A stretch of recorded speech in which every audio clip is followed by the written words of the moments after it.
When I was a couple weeks short of my 70th birthday, I started thinking about my mother's mother, who lived to be 100, and her mother, who lived to be 102, and my father, who lived to be 90, longer than anyone we had ever heard of in his family.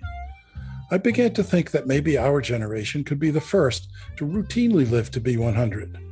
When I talked about this at family dinner one night, my granddaughter, who was 5, said, "What are you going to do for the next 30 years, Grandpa?" Hello, I'm Dr. Janet Price. And I'm Gregg Kaloust. And we are Oldish. And this is our podcast, Oldish. If you're oldish or know someone who is, please join us every week for conversations amongst ourselves And our special guests about what it means to be oldish in the 21st century. If you ever wonder whether you're getting old, you're oldish. What are you going to do for the next 30 minutes? Hi, I'm Janet, and I'm oldish. Hi, I'm Greg, and I'm oldish. Welcome to this episode of our podcast, Oldish Conversations on Aging in the 21st Century. Today, Janet and I are very excited to have with us Frances Reaves, who is an attorney specializing in elder law and who has a new book that's out that's called Boomers Booming, How to Thrive After 65, with an asterisk after the 65, and the asterisk down below says, and have good sex. So with any luck, we'll get into that.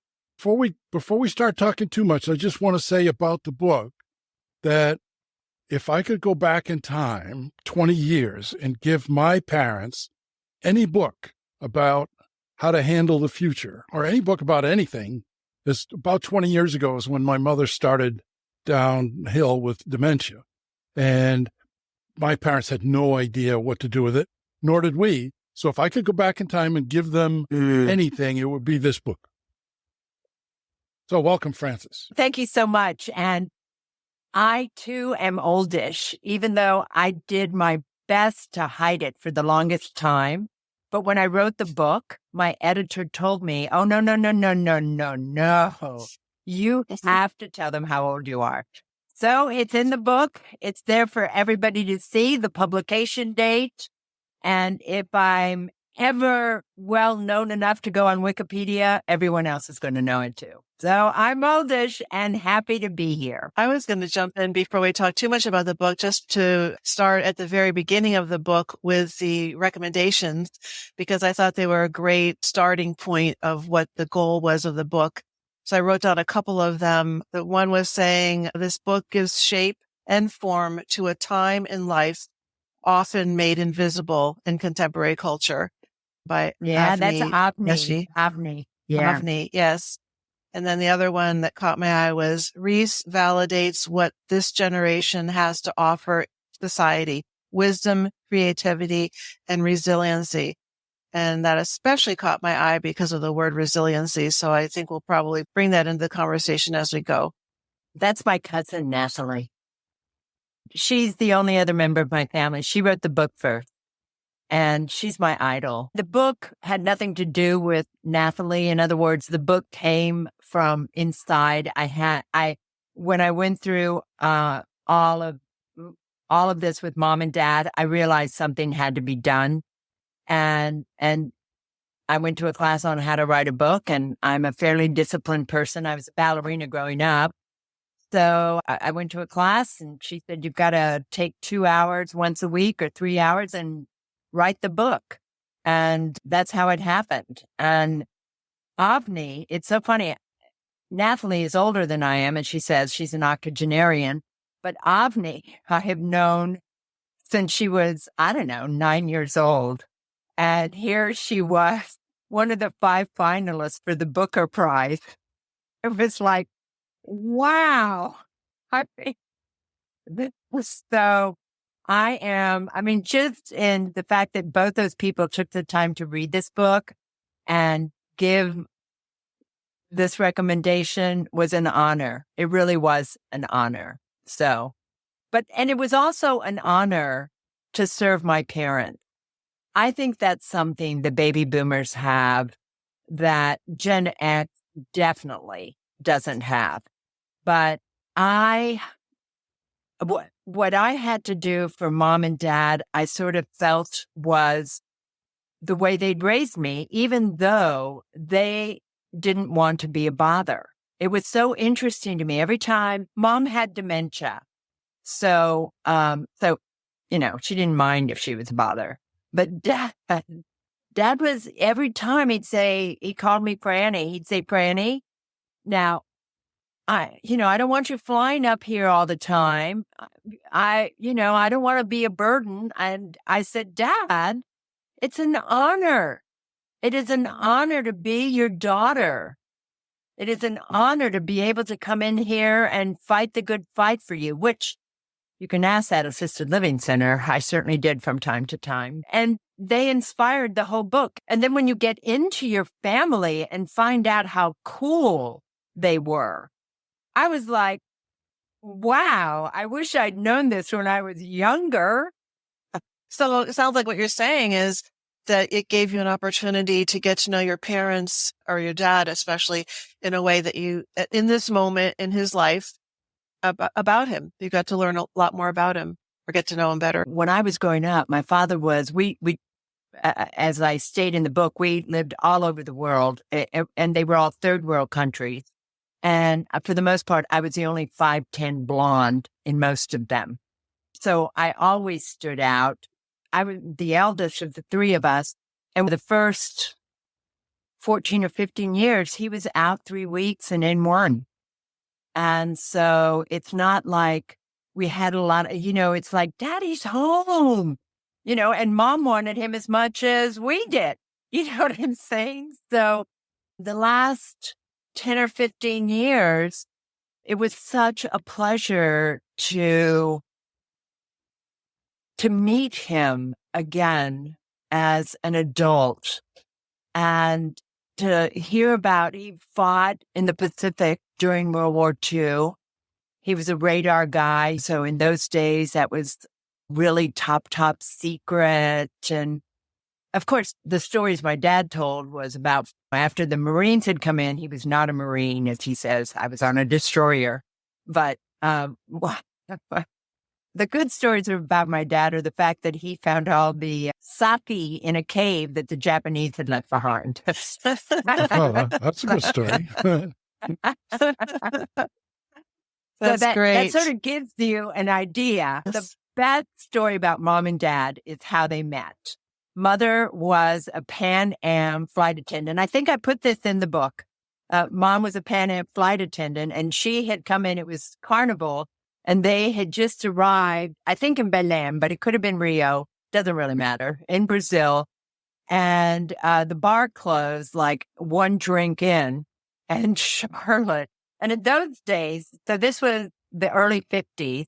In those days, the hotels had ledges in between the porches. So Mom just walked across the ledge. She was going to look for someone with booze in their room.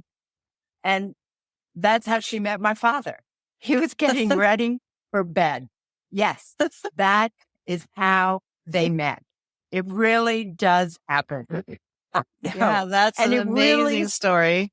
And Maybe adventurousness that was your parents was passed along to you because what you're doing is adventurous. Just kind of relooking, reshaping how we think about oldishness is courageous. And that's why I added and have good sex. What, you turn 65 and you don't do it anymore? Hello? No. Not at all.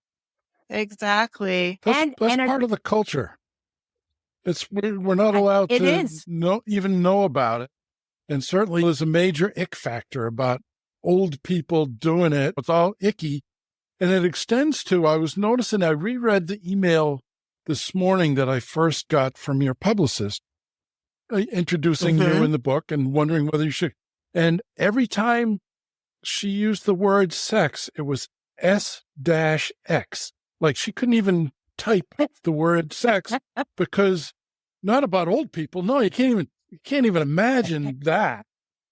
So and that's how deeply embedded that is in the culture. So what a gift and that you're bringing that in. Yeah. Yeah.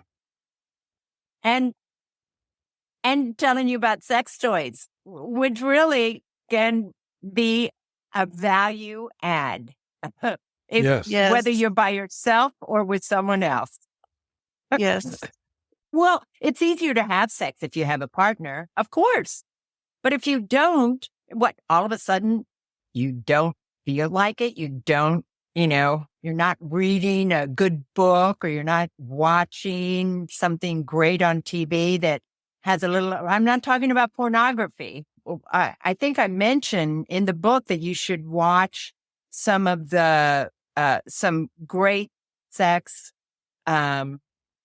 shows. One of them is about the time traveler woman, the one who goes back and forth between her British husband and Yes. Jamie. The It's on Highland? Stars, but Highlander. Yes, Highlander. Yes. Yeah. Yeah. I mean, talk about some great sex. And so you're watching that, right? All of a sudden, there it is. It's great sex. You don't want to have a toy? Hello. I mean, it's not that you're going to do it at the same time. It's just that you can either turn it off because it'll be right there, or you get back, or B, I mean, Yes. what are we? Yeah. Unfeeling human being? No, Right. not at all. Well, it's almost like challenging the image of when you get to 65, you just fall off a cliff. Yeah. And that's it. There's nothing more. That's it. Right. You do not exist as a human or as you were. So it's even that one piece of your book is so important for people to read. And that you're over the hill, honey, I have got a whole new mountain to climb. And it's plateau after plateau. It amazes me. And honestly, mom and dad, until my brother and I had to step in and say, no, Dad, no, we're not going to lose you first because of mom's dementia. Until we had to step in, until all of that started. I mean, they had a great time. They would go visit the kids. They would get on a train and go visit Nathalie. They went to all the parties. I'm pretty sure I have it in the book, but I talk about how it's true we start our parties a little earlier, but we still party. Hello. Okay. This past weekend, I went up to Baltimore for my favorite party because I get to see everybody. And we used to, he died 2 years ago, so he's not there, but Stanley Brown was his name. Stanley would sit on the couch. He had dementia, and he'd tell you, I don't really remember so well. And everybody would just go in, you'd go, and of course, Edie, his wife, terrific woman, she was already out there making the rounds. And everybody would go and sit with Stanley, and we would sit and talk to him for about 15 or 20 minutes and then go see someone else. It was so appropriate. And in that same party were 22-year-olds, which is how I learned to get the vodka shot from the ice luge. You have to make sure your lip is underneath.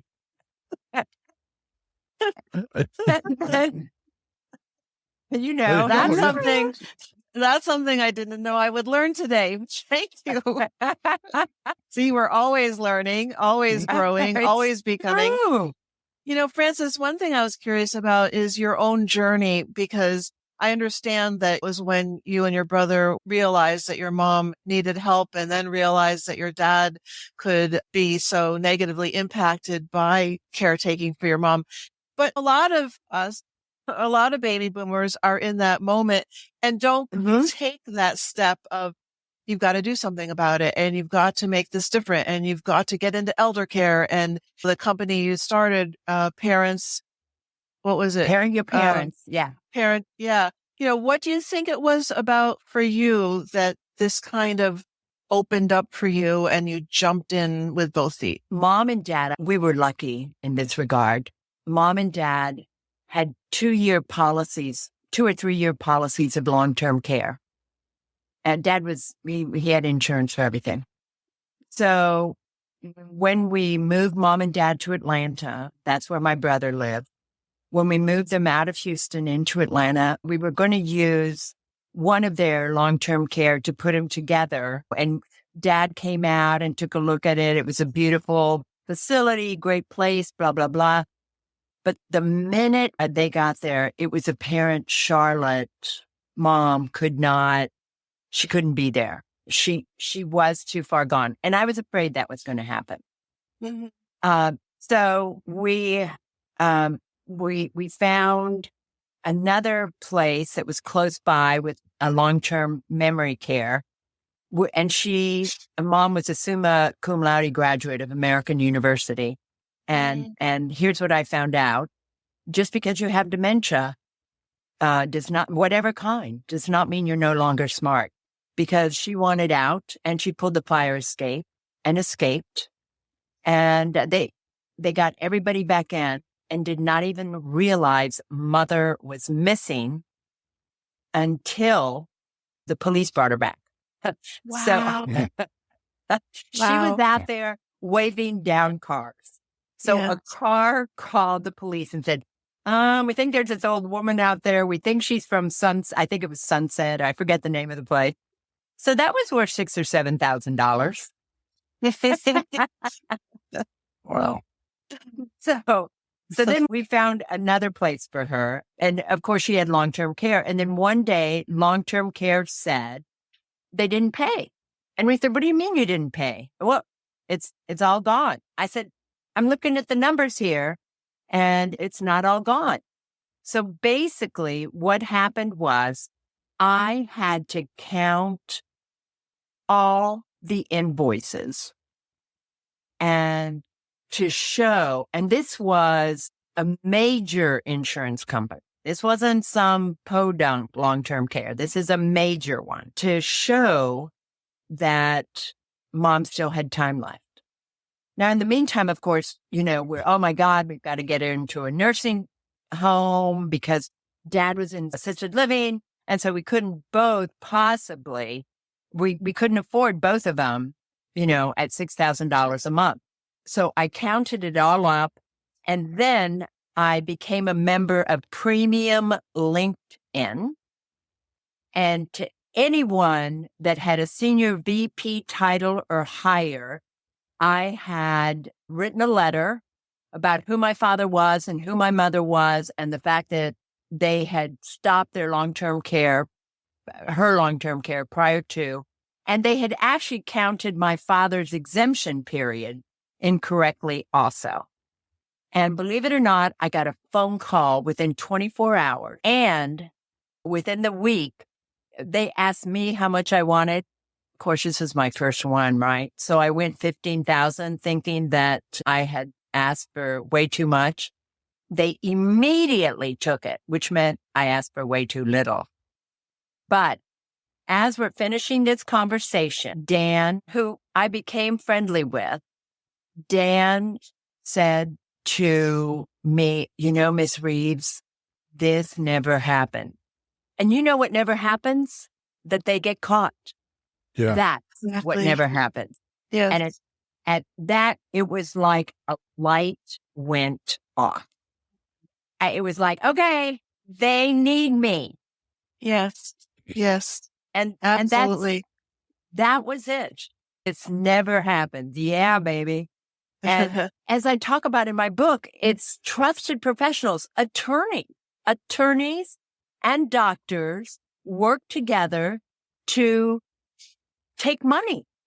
I mean, we saw that with Mrs. Astor, right? Her grandson had to get guardianship to get his father to quit stealing money from his own mother, the socialite. And it doesn't matter whether it's 30 million or 30,000. It doesn't matter. Good for you for catching on like that and for following through, because it's not that they don't do it or don't expect to get caught, but they think that most people won't be bothered. Well, and we just saw a kid kill an insurance CEO, United Health CEO, in cold blood. He was even sort of a Billy the Kid about it, right? Shot him in the back. I mean, at least walk up to the guy and do it, right? But he shot him in the back, and people love him.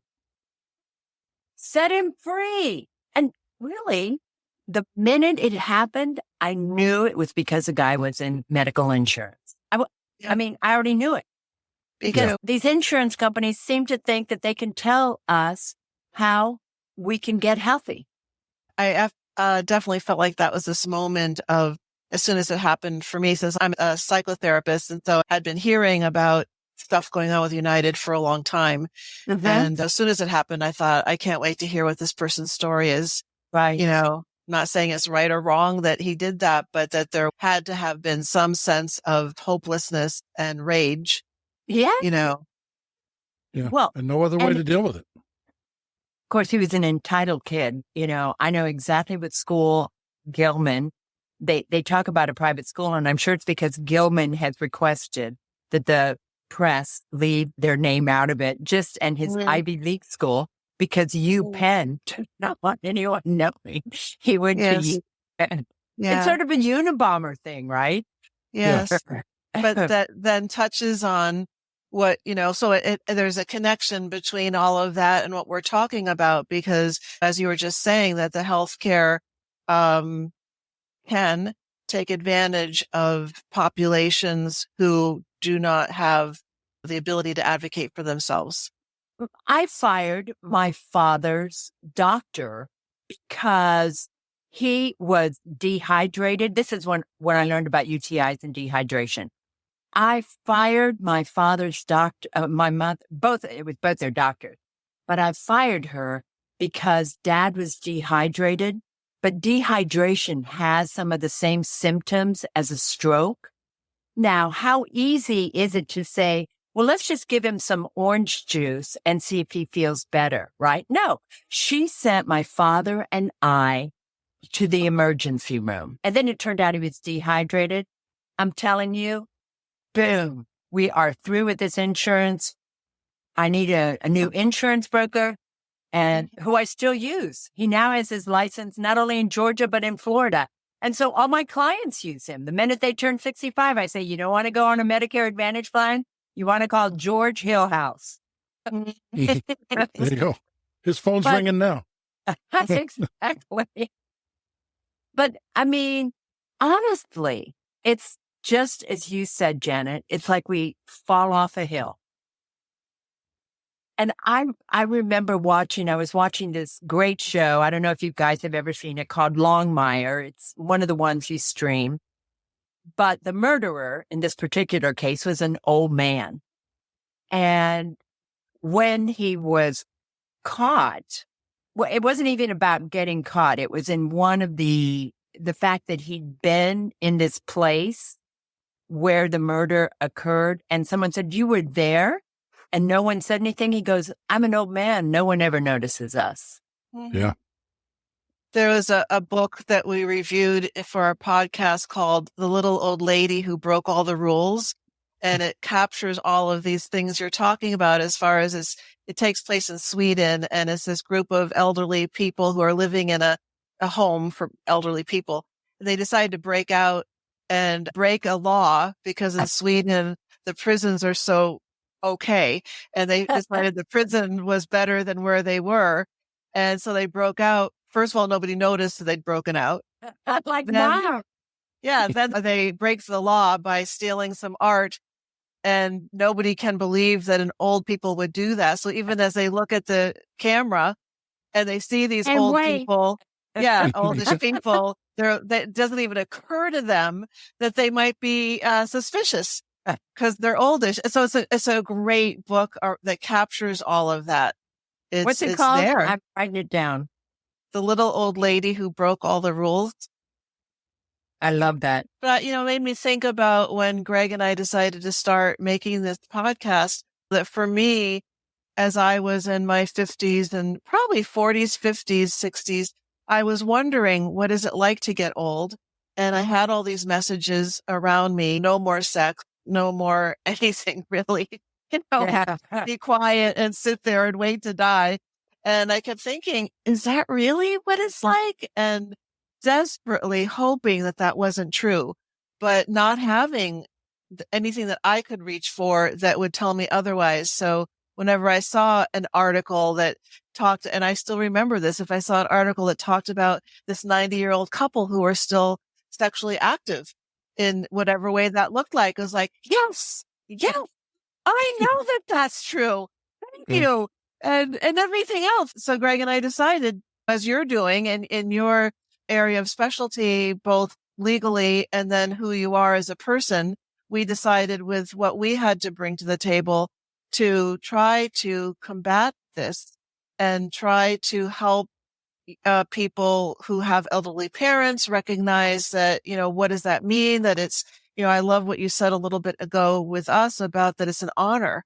And as you were talking about that it's been an honor to do this work with your parents, with others, it made me think, I wonder how many baby boomers who have elderly parents think of it as an honor. It's almost like a shift in our thinking for everybody.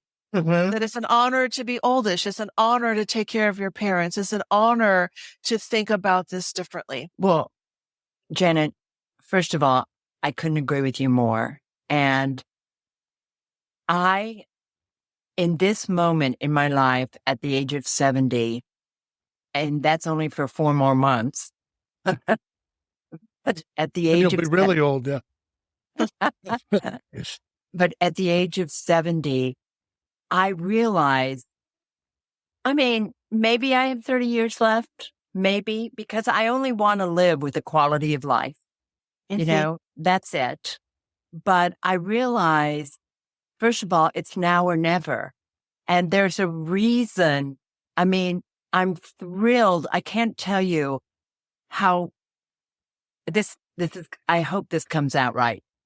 How thrilled I am that I put myself through law school and had to deal with, at that time I was like 28 or 29 years old, and Dad said, I put you through college. That's all you're getting, honey.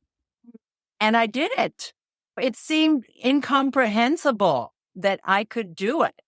And I did it. And you did it as a woman. Yes. Then every time something else came my way, it was like, yeah, baby, I put myself through law school. Yeah, I can run a marathon. I put myself through law school. And you just sort of build on that. And in 2022, when my world exploded, just went, wow. I knew I could do it. It's not that, again, it's just what we said, resilient, the wisdom, that experience. You put it to work, and you know that there is a light at the end of the tunnel, and it's not another train coming at you. But what you have to understand, and I wrote an article on this as well, that you are very vulnerable, that it is okay to have a pity party. It is okay to feel sorry for yourself, but you have to have your mantras, whether it's Robert Frost's The Best Way Out is Through. You have to have your mantras. And now, at the time all this happened, it was 68, but I'm really happy it happened. My book is out. My practice is, for a solo practitioner, I have plenty. You know what I'm saying? And I'm bringing in other attorneys now to help me with this and to help me with that. And it's just because you know you can do it. And just because you're 70 doesn't mean your life is over and you should just be weeping and feeling sorry for yourself. You're only allowed 15 minutes at a time. Exactly. Yeah, there you Exactly.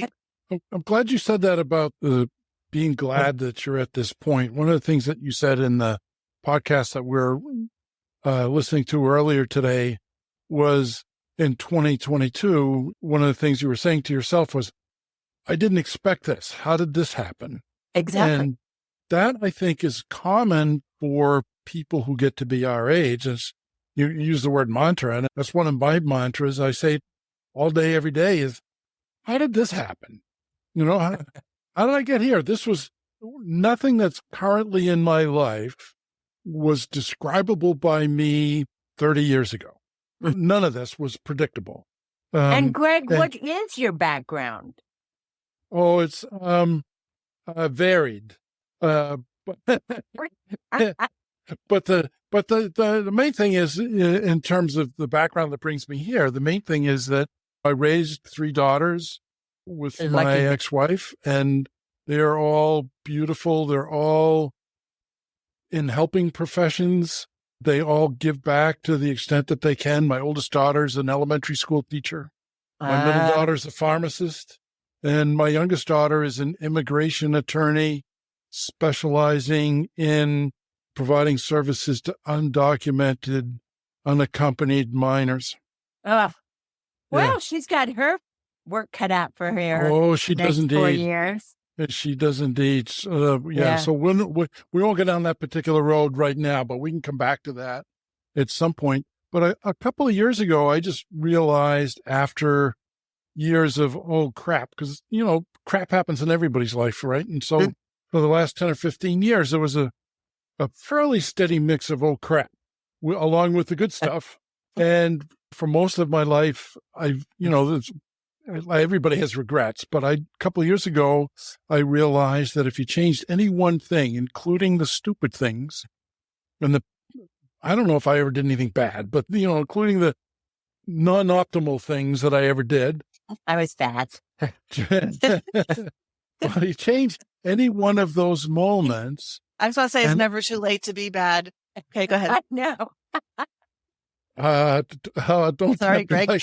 Don't tempt me like that, Janet. You know me better than that. So all of those moments, whether they're good moments or moments that I regret, change any one of them, and I'm not here right in this particular moment. And this particular moment right here is really good. So there's no point in regretting any of that. It all goes, and you can't predict. One of the disservices, perhaps, that I think that parents of our generation did is they sheltered us. Is that they had gone through so much crap with the Depression, their parents living through World War I and the flu pandemic and being refugees and all of that. Right. And my parents lived through the Depression and World War II and Korea. And my father was away at the war and saw some stuff that he wouldn't even talk about until he was 80. I think they saw part of their role in life was to shelter us from all of that hard stuff. So I never knew that marriage was going to be difficult. I had no idea. My parents were nice to each other all the time. So they sheltered us to the extent that they could. And they did their best without really knowing how. But I wouldn't change anything right now. Even the stuff that's not great, because now I know that everything contributes to the story. And so stuff that I would ordinarily think, well, this kind of sucks. I have that thought. And then it's like, I wonder what good is going to come out of it, and just keep moving. That's such a good way of looking at it. Yes. Yeah. Yes. I live my life that way, Greg. That's why I went to law school. Like, everything I have done is, if I don't do it, will I regret it? And some of those things are bad. I'm not going to lie, but you're right. It's what gets us to where we are. The one regret I keep going back to is we had this big birthday party for Dad at his assisted living center. They start drinking at 3 in assisted living centers. Wow. So that they can then go back and take a nap before 6 o'clock dinner. So Frances was all in. And so, but we provided the wine and all this stuff. But then we all sort of left. And I have often thought, gosh, I wish I'd stayed and just had dinner with Dad. Just continue. That's at this, when I think about regrets, that's the one I think about. And there's one other one. When I was a sophomore in high school, when I was in high school, I was bullied.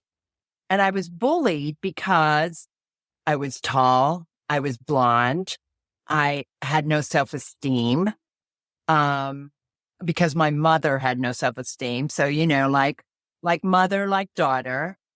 And so I just wanted to bully someone. And I can't remember this man's name, and I wish I could. I'm going to see if I can't find it out. But I went up to him with a pack of gum, and I said, "Oh, you want a piece of gum?" And he goes, "Oh, yeah, that'd be great." And I said, "Well, you can't have one." I mean, really, how mean is that? And I know on it's a scale so of 1 little. to 10, that's hardly mean at all. But I regret it, right? Why are you being? It's like when I get triggered, because I'm not allowed to get triggered in my home, something else will trigger me, which normally I would just say this person is an idiot and just move on, Frances. And I regret getting triggered, but not enough to like worry about it for the rest of my life. But I realize exactly what's going on. It's like, okay, my stress is a little higher than it normally would be. Yeah. Well, you can forgive yourself for that one. One of the things that's key when you get to be our age is to learn the skill of forgiveness. Mm-hmm. And there's so much that can be forgiven. And I figured I would start with myself. So I began to forgive myself for all the things that I did. I used to refer to myself out loud as an effing idiot on a regular basis. Mm. Yeah. And until one day, a friend of mine said, you need to stop saying that because it's disrespectful to actual idiots. So, that was enough of a slap that I was like, oh, okay. So I stopped doing that. I don't do that anymore. And then one day I was riding a rented bicycle. It was too small for me. You mentioned being tall and being bullied for that. I got a lot of that. I'm 6'7". And wow. I was taller than my father when I was 10. And he would introduce me the rest of my life. He introduced me to people as the monster. So. Well, in high school, I would have had a crush on you for no other reason than because you were taller than I was. Okay. Hey, baby. So anyway, so one day, born. You talk about being bad at whatever age. Here we go. Here we go. we might as well a little bit. So anyway, I was on a bicycle. I just had a major relationship breakup, and I was in Ireland, and I rented a bicycle to ride from Cork, Ireland, to a place on the west coast of Ireland that was a Buddhist retreat center that I thought was a good goal. And I rode for 2 days through the rain on a bicycle on the side of the highway. And they were 65-mile-an-hour highways with no bicycles allowed sign and no shoulder either. So it was pretty intense. And at one point, I got off the bike because it was too scary to be riding into traffic. And I'm standing there, everything just pouring down on me and just in total pain. And my brain said, you're not an effing idiot. You're a flawed human being. And that's a redundant. So I began to forgive myself. Wow. I love that. A flawed human being is redundant. Yeah. Yeah. You can write that down. And I'm not giving you credit for it. That's all right. I don't need credit. So at one point in the book, you talk about you and your mother being like oil and water. And when I heard that, my mother wrote me letters on 2 separate occasions in my adulthood telling me that I was a lousy son and always had been. So oil and water and some flames thrown in. Wow. But at one point, shortly, I'm glad to say that's happened before she started being going into dementia, is I said, that's enough of this. And I went to visit my parents and I sat them down in the living room and I said, look, we've been mad at each other my whole life. I didn't speak to them in high school.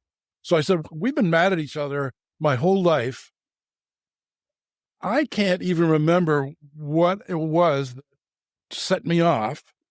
And I'll bet you can't either. So let's just forget those things and go on from here. And from then on, our relationship was fine. There was still some edginess to it from time to time. It was mostly fine after that because I forgave myself and I encouraged the 3 of us to forgive each other for whatever the hell it was. I Right. still couldn't tell you what it was, getting born or something. I don't know. But that forgiveness, and when you start forgiving yourself and then you start forgiving everybody else, wow, that makes life just a lot easier. Yeah, it really does. I'm so, so happy that I got over myself and just focused on Mom. I mean, I was a daddy's girl, so that was never an issue. And before I went to law school, so it's like 25, 26, 27 era, I had a therapist named Teal Bennett. I was anorexic. I was 113 pounds. You're looking at someone who's about between 135 and 140 now. And it took 2 years. It's a lot of hard work. But as I say, I quit being humble, and now I need to find that sometimes. Or maybe not. I will say the universe humbles you. Yes. You just have to understand that's what's happening. Yes, I have egg on my face. Yes. What do you think? Well, it makes me think of resilience. And I did write a quote from your book that said, resilience is surviving and thriving despite what has happened or is still happening. Mm-hmm. And then you wrote, being resilient is the real life version of being a superhero. Yeah. I love that. I love that. So the point of resilience is that it's there, that we can access that no matter what's happening, what we're surviving through, even if it's still happening, and that we're superheroes because of being resilient. Well, and I just finished an article and I said, age is a superpower. Yeah. I mean, Yes. it is. Think about it. Yes. I don't know what took me so long to figure that out. Because you're going against everything that our society has taught up till now. Age being the superpower. I mean, if you've fallen off the cliff, there's no reason to have a superpower. So Well, we're actually, saying that's when you need one. that's Yeah. right. That's and right. you just come right back up, That's roll right. on over, face those little Gen Zers, or now it's Gen Alpha is the newest one. Can I also say I loved writing the book? I learned so much, not just about myself, but about all of us. For instance, and I was raised an Episcopalian, and I almost hate saying this because it's so trite, but have lots of Jewish friends. And I always remind them it's not my fault. I still remember my first Jewish boyfriend, and I didn't understand because I had come from overseas, and they were talking about a Jap. And now a Jap to Frances, who graduated from high school in Singapore, was a Japanese person. And that's not what they were referring to at all. I knew the woman, of course. And I said, she's not a Jap. I mean, look at her. Dot, dot, dot. And then they realized their mistake and started laughing and saying, no, we mean Jewish American princess. And I said, what's a Jewish American princess? And they told me, they only make reservations. They don't clean. No. I'm like, oh my God. And where do I sign up? That's not going to be hard for me. So the fact that you wrote this book and you said what an amazing process it was is such an example of being oldish.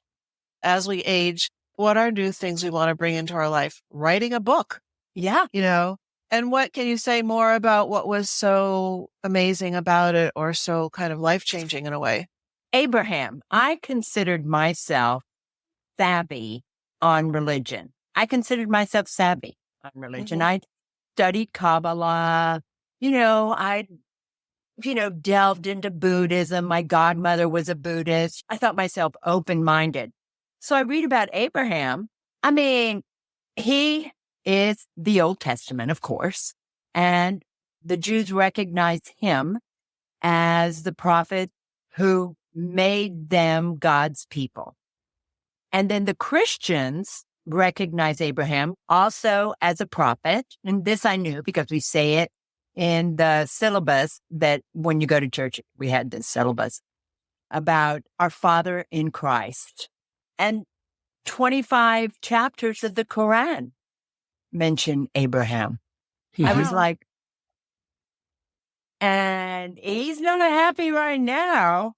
And if there's afterlife, he's like, you guys weren't listening. Hello. Exactly. It's like, hey, you guys. Yeah. Yes. Get your So- shit together.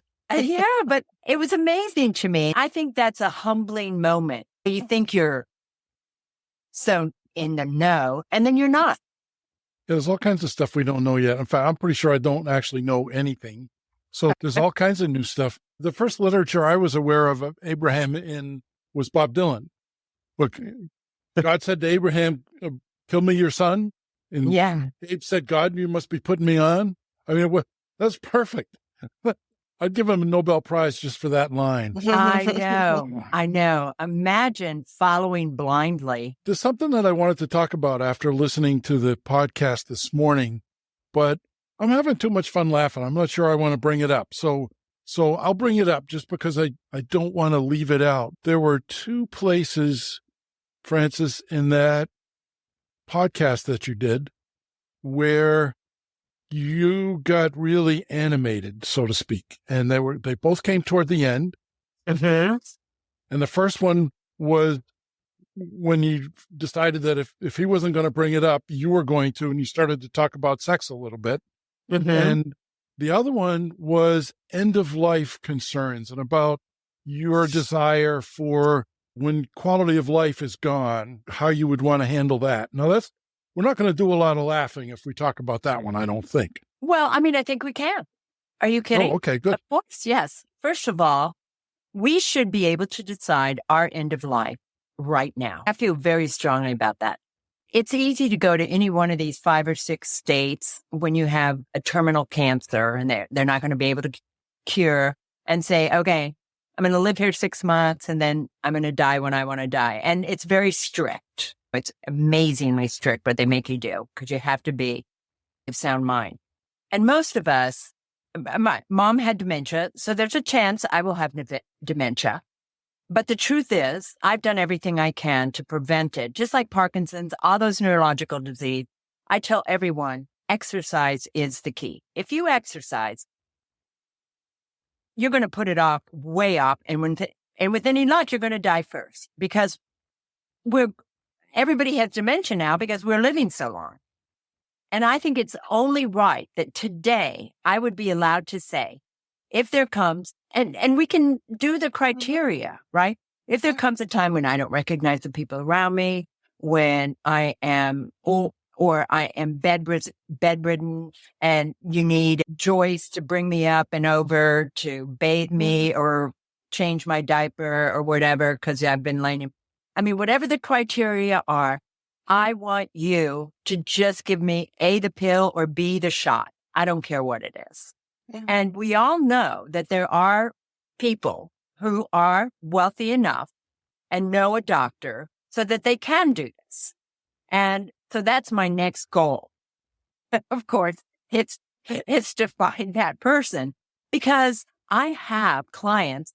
One client, all she does is sleep and she's in that fetal position and she's like a skeleton with skin on it. Like if you open a coffin 2 days after, that's sort of what not that I've opened a lot of coffins 2 days after, but that's what she looks like. And there she is in the little fetal position. She doesn't even wake up anymore. And because she's Venezuelan, she's paying $12,000 a month for the same place all my other clients are in Medicaid for. Wow. And Well, that we seems criminal can't all kill by her. itself. I mean, we can't kill her. It's not right. No. It is a bad healthcare system. Now, I don't want one of my stepdaughters deciding when I'm going to die. I can tell you that. I do have a nephew that I would trust with that. I Thank think you. 2 doctors should say, yeah, no, she's babbling. I mean, all you have to do is go to a memory care or a nursing home And there are people there that their tongue is hanging out. I don't want anyone to see me with my tongue hanging out. I mean, and that's just vanity. Yeah, I've thought a lot about this too, and I really, really hope that we make some major, meaningful shifts in the coming years before any of us are in that situation, so that we have choices around that. That's the dignity of dying, the dignity of having that control of what we want and what we think is right for us. Exactly. It is a question of death with dignity. Here's what else I talked about in that podcast. There are so many people who don't think they're going to die. I mean, I'm like, hello, Queen Elizabeth died. I don't know how to tell you that. If Queen Elizabeth died, you're going to die. I have a friend, Edie Brown, the lady I was telling you, whose husband we used to go visit with. She's 94 years old. She was diagnosed with Parkinson's at 92. Now, if she had died, if she had been in the prior generation, no one would have even known there was Parkinson's in the family, right? Because she's in her 90s. And she kids about it, right? It's so hard to put makeup on now. something I'd never thought of. But I feel the same way about Edie, who's alive. I'd say, well, when Edie dies, everyone here will understand that you too will die. Instead of waking up every morning and saying, oh my God, here I am. I mean, I have 6 classmates who aren't here. Yeah, more and more of that are coming up too. The only hesitancy I have about for example, the woman that you mentioned that appears to be asleep all the time is, I was convinced right up until she passed away that my mother was in there somewhere and she was having experiences that she couldn't have had if she were awake and doing the stuff that she always did. And there's no way to know that. So that's the only reservation that I would have. And that's it. And I'm ready to go. Other than that, when the time comes like that, if my kids, among the different criteria, if my kids need to provide personal care, it's time to go. Or something. I don't know. That's maybe not extreme enough. Every time we saw a person who had dementia, Mom would say to us, just shoot me. Yeah. Just shoot me. Now, we already have a man who killed his wife with a shotgun, and she was begging him to do it. And he did, and he got off. And I think I might even mention this in my book, but I've certainly written an article about it. He got off because he loved her and understood her need. However, his attorney's bills were $100,000. I mean, right. It's like, and that's why we don't do it. I'm not sure I would ever be strong enough. Like right now with my husband who has Alzheimer's, I'm so nervous that if he gets to heaven first, he's going to be really angry with me because I just didn't give him a pill. Because our entire 30 years together, we've always discussed that. If I'm blah, blah, blah, blah, just take me out of all of our misery. Yeah. I mean, but we don't do it. No, in the whole world, you have to be of sound mind to die. Yeah. Which makes no sense, because if you're of sound mind, the world the way it is today, if you're of sound mind, being in it anymore might be a good choice. Well, I want to jump in because I know that we are running out of time, and I also know that we could talk for a lot longer. So we often end with our guests by asking 2 things. What excites you about as you're in this journey of aging, and what are some fears you have in this journey? I'm going to go to my fears first. Okay. I still have, which I'm hoping will leave, I still have a fear of death. And I know I am living my life to the best of my abilities. There hasn't been, I have bungee jumped. That's the one I haven't done. I've luged, not just getting vodka, but in the luge. I've lugged, I've jumped out of airplanes, any adventure I've taken on, right?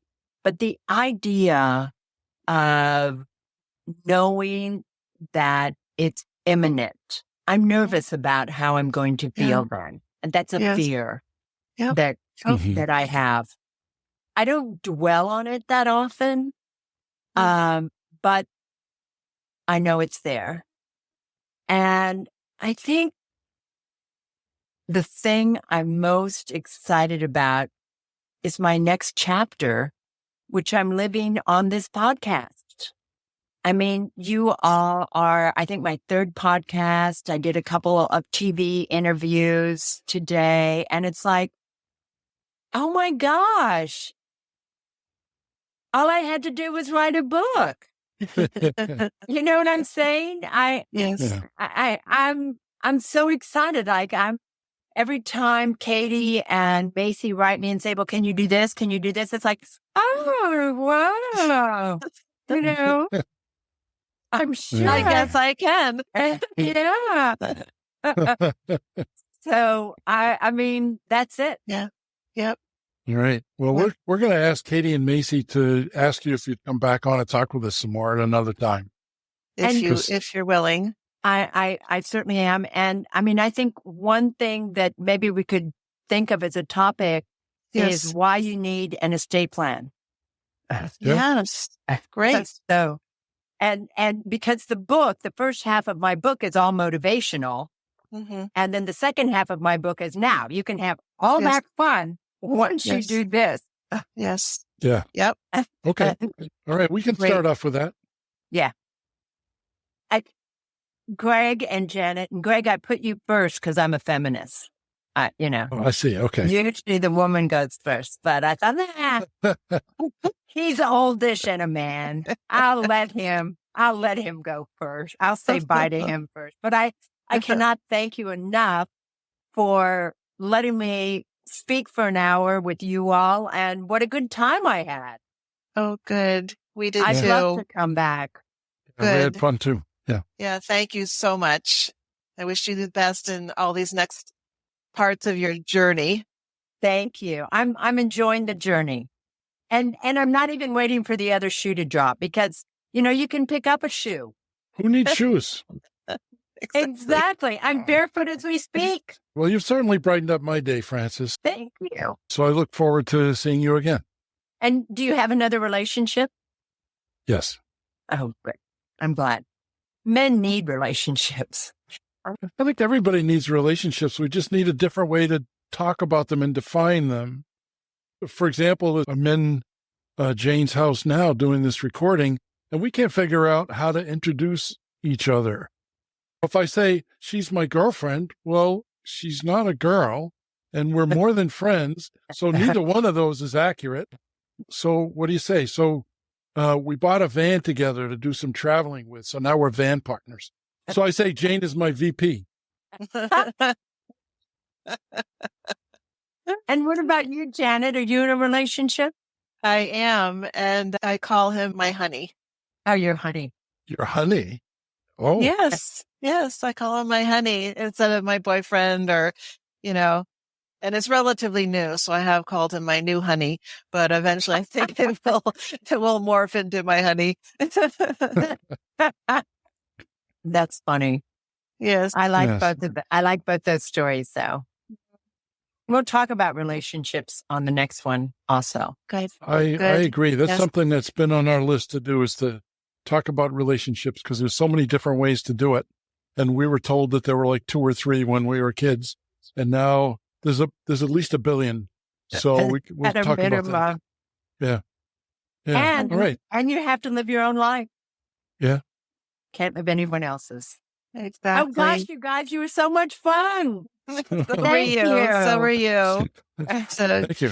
Thank you. So let's just say for the listeners that we've been talking to Frances Reaves, and she's the author of Boomers Booming, How to Thrive After 65 and Have Good Sex. Yeah, baby. So, yeah, baby. So go out and get that book for everyone in your family, young, old, younger people to get some idea of what they're heading into, and oldish people that you're being honored in this work, this thinking, and it's us. We're talking about each other, ourselves.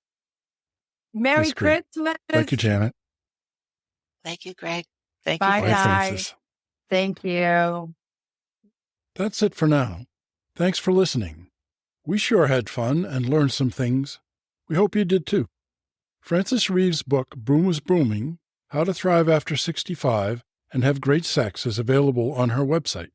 There's a link to it on our website at www.oldish.me and in the show notes. Our next episode, due out early next week, is a year-end wrap-up and a look into next year with co-host Dr. Janet Price and me, Gregg Kaloust. You can leave comments or requests for topics or guests on this or other episodes at www.oldish.me. There's a link there, too, if you've wondered how you can help support our podcast. If you like what you heard today, please tell a friend and rate and review our podcast on Apple Podcasts or wherever you listen to podcasts.